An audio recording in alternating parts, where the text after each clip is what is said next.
ঝনকের মুখে এইসব গান শুনতে পারলে না মনটা একেবারে ভরে যায়। Good morning everyone, welcome back to the channel Roznamcha. দেখতে দেখতে বুধবার এসে গেল, আর দুটো দিন স্কুল হলে আবার দুটো দিন ছুটি। এরকম সপ্তাহের শুরুতে বা সপ্তাহের শেষে ছুটি থাকলে কিন্তু বেশ ভালো লাগে। সপ্তাহগুলো অনেক হুশ করে কেটে যায়, কোনো ব্যাপার মনে হয় না। আর ঝনককে আজকে থেকে তো স্কুলে নিয়ে যেতে অতটা অসুবিধা হবে না। স্কুলে বলতে ওর আজকে থেকে নিজের স্কুল নেই, দাদু ভাইয়ের স্কুলে যাবে, গিয়ে তো বসে না কিছু, এদিক ওদিক ঘুরে বেড়ায়। হ্যাঁ, আজকে রেডি করার ব্যাপার নেই, আজকে টিফিন গোছানোর ব্যাপার নেই, ওকে টেনে তুলে নিয়ে যাবো যে তখন যে দাদু ভাইয়ের স্কুলে যাবো বলে বায়না করবে তাতেও অসুবিধা নেই, দাদু ভাইয়ের স্কুলেই যাবে। আগে যদি ব্যাপারটা বুঝতো তাহলে আর আমাদের এত পয়সাও খরচ হতো না, এত হেডেকও হতো না। এটা যদিও আগে বুঝতো। আর আমাদের ঘুরতে যাওয়া না একেবারে ফাইনাল হয়ে গেছে মোটামুটি। এখন হোটেলও বুক হয়ে গেছে, এখন শুধু দিন গোনার অপেক্ষা। আর ঘুরতে যাওয়ার আগে একটা বড় সড়ো প্রবলেম হয়ে গেছে। সেটা হলো রাকেশের আগের দিনই, মানে যেদিন আমরা যাচ্ছি তার আগের দিন মেদিনীপুরে প্রোগ্রাম। আর মেদিনীপুরে প্রোগ্রাম মানেই তো ওর ফিরতে ফিরতে বেজে যাবে 7:30 8টা, কোনো দিনও 8:30 9টাও বেজে যায়। এবার আমার সকালবেলা সমস্ত রেডি করে, ঝনককে রেডি করে, নিজে রেডি হয়ে ব্যাগপত্র একেবারে গুছিয়ে নিয়ে ওর ভরসায় থাকা যাবে না, একেবারে রেডি করে নিয়ে যাওয়াটাই আমার খুব চাপের। আমি একটু ঘুরতে যাবো জায়গায়, মনে কোথায় আনন্দ, সেখানে টেনশন করে যাচ্ছি একভাবে। আর ও তো বলছে টেনশন নিও না, আগের দিন সব গুছিয়ে রাখবো।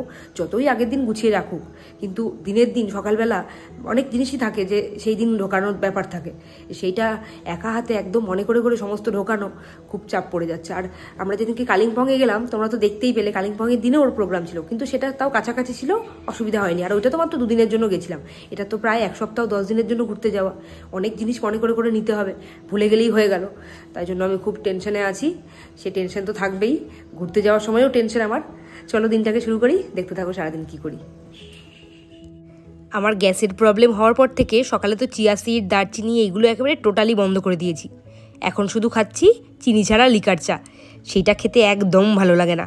গতকাল রাত্রিবেলা জিরে ভিজিয়ে রাখতে একদম ভুলে গেছি। জিরের জলটা যদিও বা খেতে পারি, এই শুধু বিস্কিট ছাড়া চা আমার একদম ভালো লাগে না খেতে। আর আমার এই গলার মধ্যে কি যেন আটকে আছে মনে হচ্ছে, এই ব্যাপারটা এখনও পুরোপুরি কমেনি। তাই আর অগত্যা কী করবো, এই খাই। 6:30টার জায়গায় 7টায় বেরোতে হবে বলে নিজেকে আজকে বিশাল কিছু মনে করছি। ভাবছি যে হাতে অনেক সময়, বেশ কয়েকটা চাদর জমেছিল, গীতাদি বললো কেচে দেবে। তাই জন্য আমি আজকে গরম জল করে সার্ফ দিয়ে একেবারে ভিজিয়ে রেখে যাচ্ছি, যাতে খুব একটা খাটনি না হয় এগুলো কাচতে। সবার থেকেই না কিছু কিছু জিনিস শেখার আছে। গীতাদির কাছ থেকে আমি শিখেছি জামা কাপড় ভেজানোর সময় গরম জল আর সার্ফের মধ্যে যদি কয়েক ফোঁটা নীল ফেলে দেওয়া হয়, তাহলে কিন্তু জামা কাপড়গুলো বেশ পরিষ্কার হয়। বিশেষ করে সাদা জামা কাপড়ের কথা বলছি। রোজই ভাবি এগুলো কালকে ভেজাবো, এগুলো কালকে ভেজাবো। আজকে যখন দেখলাম 7টার সময় বেরোলেও হবে, তাই আগের থেকে এগুলো ভেজানোর প্ল্যান করে রেখেছি। হাতে টাইম বের করে ভিজিয়ে দিলাম।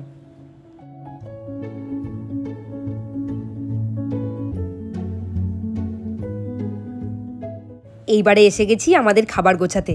খাবার বলতে ঝনকের তো খাবার ওটস করেইছি, আর আমার জন্য ভাবছি আজকে শুধু কলা আর বিস্কিট নিয়ে চলে যাই, পরে যদি খিদে পায় তখন দেখা যাবে। আর এই কলাগুলো রাকেশ সেদিনকে মাত্র 4 টাকা পিস করে কিনেছে। আমরা যখন সকালে স্কুলে যাই তখন দেখছি চৌমাথার ওইখানে একজন বসেছেন এক ভ্যান কলা নিয়ে। কলাগুলো দেখেই লোভ হয়েছে, তাড়াতাড়ি দাঁড়িয়েছি। আর কলাগুলো কি বড় বড় দেখো। আর এইগুলো কিন্তু ন্যাকড়া পেঁচানোই ছিল, ভেজা ন্যাকড়া, কিন্তু তাও কালো হয়েছে কেন বলো তো? চাপে। কলা সবসময় এইভাবে রাখতে হয়, উল্টো করে রাখা মানেই কলা নষ্ট হয়ে যাবে। ঝনককে আজকে ঘুম থেকে তোলা হয়েছে অনেকটা দেরি করে, আর মুখ দেখেই নিশ্চয়ই বুঝতে পারছো আজকে কোনো বায়না নেই। আজকে দাদু ভাইয়ের স্কুলে যাবে না? স্কুলে যাবে। তোমার স্কুলে না, দাদু ভাইয়ের স্কুলে।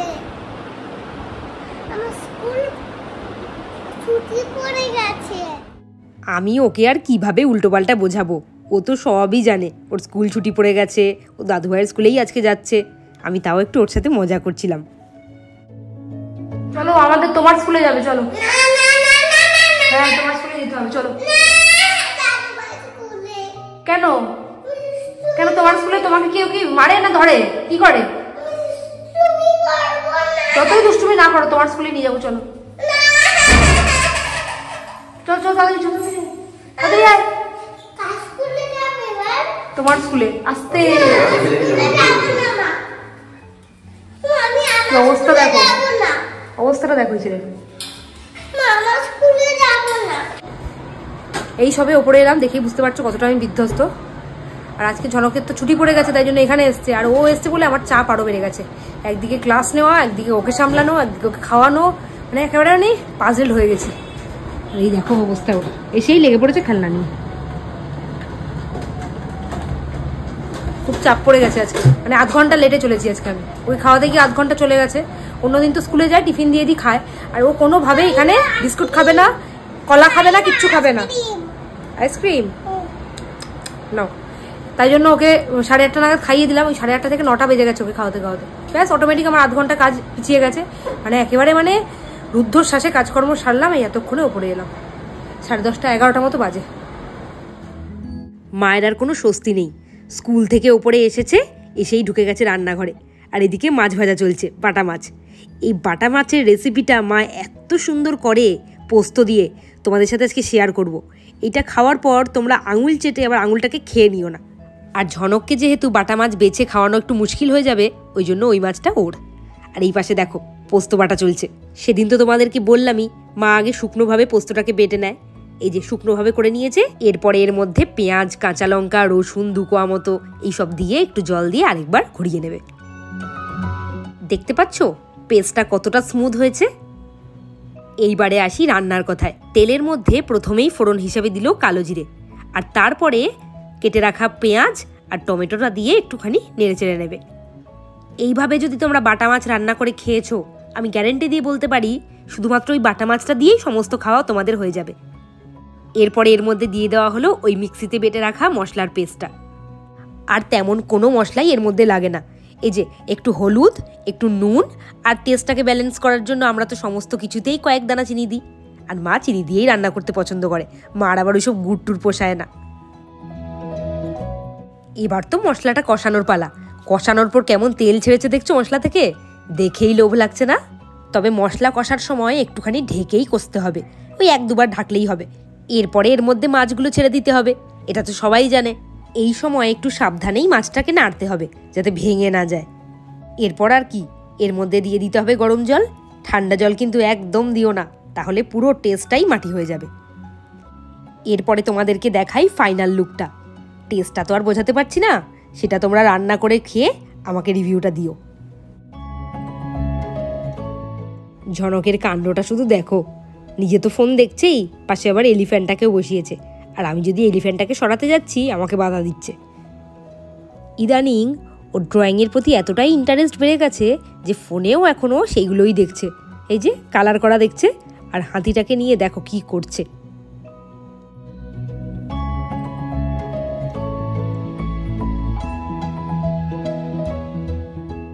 ঝনককে খাইয়ে দাইয়ে এবার বসে গেছি লাঞ্চ করতে।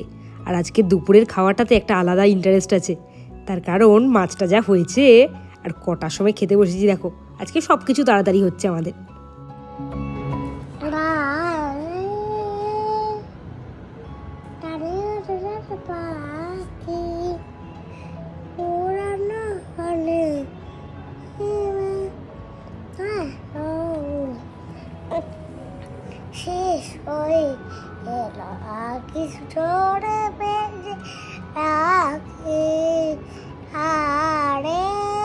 শুধুই কি ড্রয়িংয়ে ইন্টারেস্ট? এই দেখো গানেও কিন্তু ওর ইন্টারেস্ট আছে। আমি যেই গানটাই প্র্যাকটিস করি ওর সেই গানটাই রপ্ত হয়ে যায়। গানের লিরিক্সগুলো হয়তো অত বুঝতে পারে না, কিন্তু সুরটা কিন্তু একদম ঠিকঠাক করে।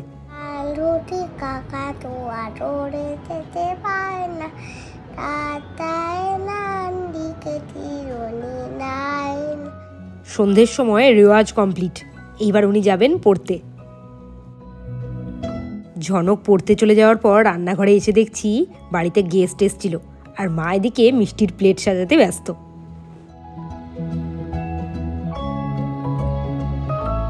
আমাদের বাড়িতে একটা আম খেকোর সমাবেশ ঘটেছে, যে আম পেলে পাগল হয়ে যায়।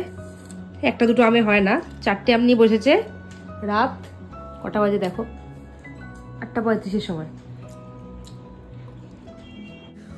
ওকে যদি সারাদিন তোমরা আম দিয়ে বসিয়ে রাখো, ওর কোনো ব্যাপার না, আর কোনো খাবারেরই দরকার নেই।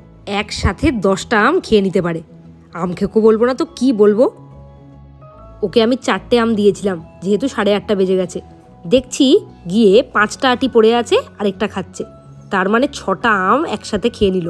বুঝতে পারছো তো, রাত 9টায় যদি একসাথে 6টা আম খেয়ে নেয়, তাহলে দিনের বেলায় দিলে কটা খেত? আমরা বাড়ি ফিরে গেছি আর ঝনককে খাইয়েও দিয়েছি। রাত্রের মেনুতে আজকেও পঞ্চব্যঞ্জন সাজিয়ে দিয়েছি। রুটির সাথে আছে ভেন্ডি কুমড়ো আর বেগুন দিয়ে একটা ভাজা, চাল কুমড়োর ঘন্ট, তার সাথে আছে চিচিঙ্গা ভাজা আর মাছ ভাজা। ওই মাছটারই আবার ঝাল ছিল, আমি জানি খাবে না হয়তো, তাই জন্য আলাদা বাটিতে রেখেছি। আমি যা ভেবেছিলাম তাই, এই মাছটা ধরে আবার ফ্রিজে রেখে দিলাম। এত একসাথে খাওয়া যায়?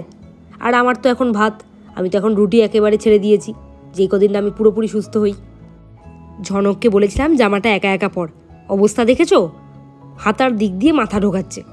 আর যদি বলতে যাই যে একা একা পরো জামাটা, অনেক বড় হয়ে গেছো, তখন কি বলবে বলো তো? তোমরা তো জানোই আমি বেবি, আমি কিচ্ছু পারি না এখনো। শেষমেশ ওর জামা পরার স্টাইলটা দেখো তাহলে। আরে যাও, সেটা হয়নি, জামাটা পর। আরে ঢোকা ঢোকা, মাথায় ঢোকা, মাথায় ঢুকিয়ে ফেলো, যেন মাথায় ঢুকিয়ে ফেলো।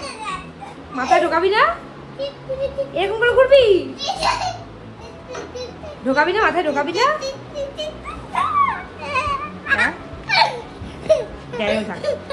ঢোকা ঢোকা ঢোকা। ওকে আমি কেন কিউট বলি বলো তো? এই সব কারণের জন্য। যখন ও পড়তে যায় বা স্কুলে যায়, এই সব কথাগুলো ভাবি, আমার এত হাসি পায়, নিজের মনে মনেই হাসি আমি। কি করবে না? খিমচিয়েছো কেন সেটা আগে বলো। কেন খিমচি দিয়েছো বলো? ওই জন্যই তো বলছি ভালোবাসি না। তাহলে কি করতে হবে? কি করবে তাহলে? আদর করবে? তা করো। গালে গালে। তাহলে আবার কি করবো বলো? কি শুনতে পাচ্ছি না, জোরে বলো, জোরে বলো।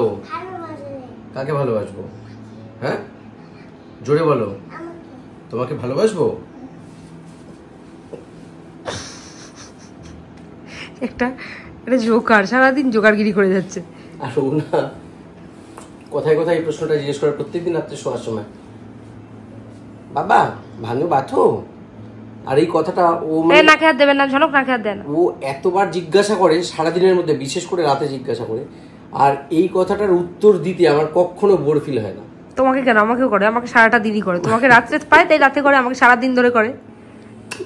যখনই জিজ্ঞেস করে তখনই আমার উত্তরটা দিতে ইচ্ছে করে, মানে যতই ব্যস্ত থাকি না কেন মনে কি হ্যাঁ আমি ইচ্ছে করে না বলি, যাতে বলে তখন কি উত্তর দেয় বলো তো? আমি আর দুষ্টুমি করবো না। 11:30 বাজে, ঝনকের কিন্তু এখনো চলছে বাবার সাথে খুনসুটি।